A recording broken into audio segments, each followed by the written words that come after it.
อันนี้มัน ปลาแดกนะสิจับปลาแดกนั่นลงมาน่ะปลาแดกก็เป็นนัว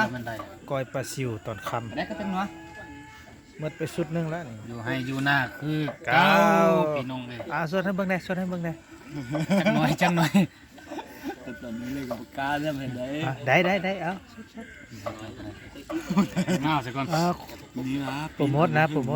สุดนี้แม่ ตักขึ้นไหมเนี่ยตักขึ้นมึงไหม ตักกินก็บอกข้าว เกิดมีแนวค่าเสื้อแล้ว เสิร์ฟเลยนะ มันบ่ลงมาซิมเด้ ถึงเป็นพวกกระใสนึง ขึ้นกระวงนึงตะฮักบ่ นี่มันใช่ตึ้มสัน ตุ้งโง่ไหนอยู่ถึง อันนี้ก่อนนะให้เราว่ามันปลาตัวป้ามันจะไอเด้นั่นสิกักกินได้นั่นก็เบิ่ง แม่กลับล่ะ ผันกั้มเด้อกั้ม เฮ็ดจัดกว่าเก่าเลยหมดไปยกนึงแล้วนี่กำลังเฮ็ดใหม่โดยสร้างเดรีโอไปหน้าม้ามื้อนี้น่ะเพิ่นว่า มามื้อนี้เมื่อยหลายพี่น้องมาพักผ่อนผ่อนก็ต้องอยู่ให้อยู่หน้าก็ต้องกินปูกินปลาโซกกินปลาน้อยนี่แหละอาหารบ้านเฮา อยู่นาเสียงกบเสียงนกเสียงนี่ก็มี เบิ่งมวยไปพร้อมเด้ทางผู้ใหญ่เพิ่นก็ได้ อยู่ถึงแล้ว ใหญ่บ้านเลย เบิ่งมวย ใหญ่บ้านเขียนนี่ จัดตีมันตีวิดีโอตี จะเอาลงช่อง YouTube เราให้พี่น้องได้เบิ่งได้ชมนำกันจวด ใช่พี่น้องอย่างหลายอยู่พุ่นน่ะ มื้อหน้าสิเฮ็ดจุซีนให้กินจุซีนลองเบิ่ง มื้อหน้ามาเอาชิมมาพี่น้องมื้อหน้าน้องช่วยเนาะ เห็นแล้วนี่เห็นมากนะชินได้ป้าได้เนาะ นั่นมึงแน่น่ะ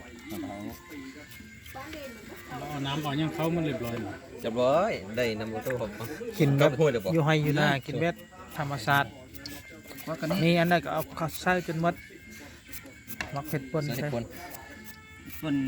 กอง เฮ็ดปุ่นพี่น้องเฮ็ดปุ่นใส่เนาะ เอากองนี้จะเอากันได้ อันนี้มัน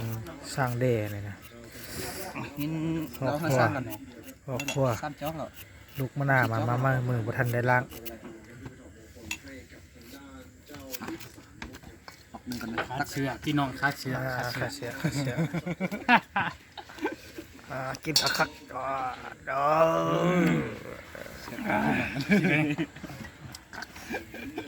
มันแนวอยู่ เดี๋ยวไล่อยู่ในเงินเลยชื่อในเงินเลยมัน เราโม่หน่อยเราโม่หน่อย บ่ได้สปอนเซอร์จากฮานเราติคันบ่ได้ก็บ่ได้โฆษณาอ้าววันนี้แอดมินสิกินเองเด้อมัน กิน เห็ดยืด เนี่ยจับกองให้แม่ เอาบ่ จับไหม ไปจับกันได้ไหม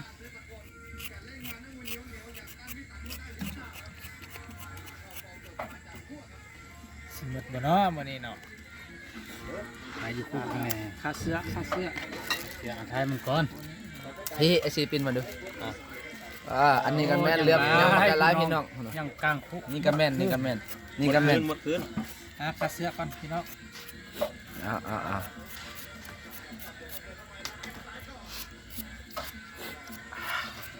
สุดซื่น แซ่บเอาข้าวคั่วใส่บ่เราบ่ ยังนี่เขาก็ ใส่ได้สักก่อน นำข้าวดัง ต้องเอาปลาเด็กใส่พี่น้องดูมันปลาต้องใส่ปลาเด็กใส่อันไหนก็แซ่บพี่น้องเลย อันนี้มันปลาแดกพี่น้องดำเนี่ย ทำไมฮะแกงเนื้อใส่ ใส่ในบ้านวะอยากเข้ายานเสื้อผู้ดีมีเสื้ออันมาครับทีนี้ประมาณแล้วอีกอาบน้ำเครื่องก็ดีกว่า เกลือนี่โอ้ยตายแล้วปะเนี่ย เพี้ยเป็นนัวเพี้ย อยู่กับเพื่อ เฮ้ ปลาแดกกระเซอร์เกลือกระเซอร์ กับก็มีนี่ก็มี ปลาทิ้งครึ่งหนึ่งหรอก พิษขาที่น้องนี่ พิธาทางเทคนิค หัวมือบ้าง เอาแก้ไปเลยห้องเป็นนัวเด้อลงก่อน น้องเอ้ยดีแต่บุกพวกลงบัดเดียว เกลือกระจอกเบิ่งไอเผ็ดห้องเป็นนัวนะ มึงดูของแท้หรือของปลอม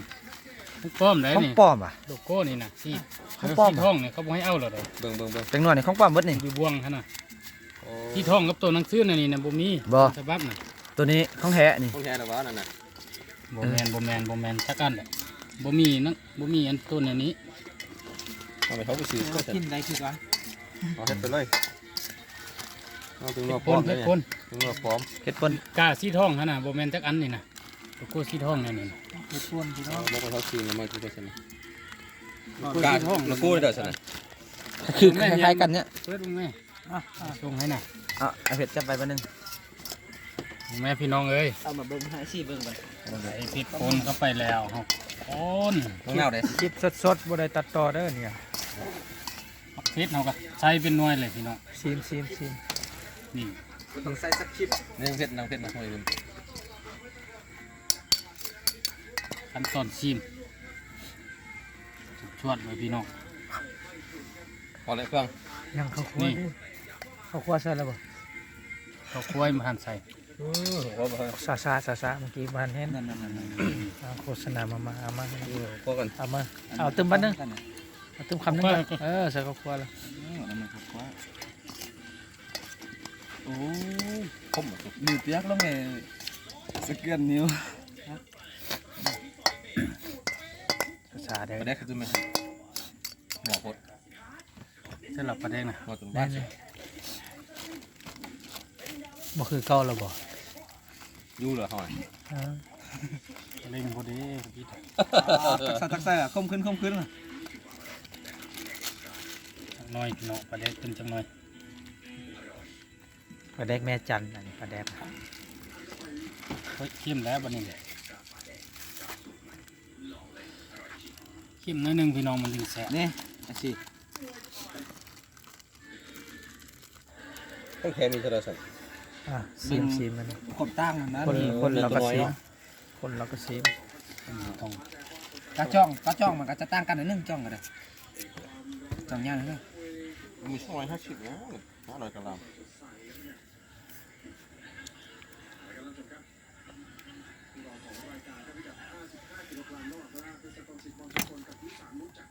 ลองเบิ้งพี่น้อง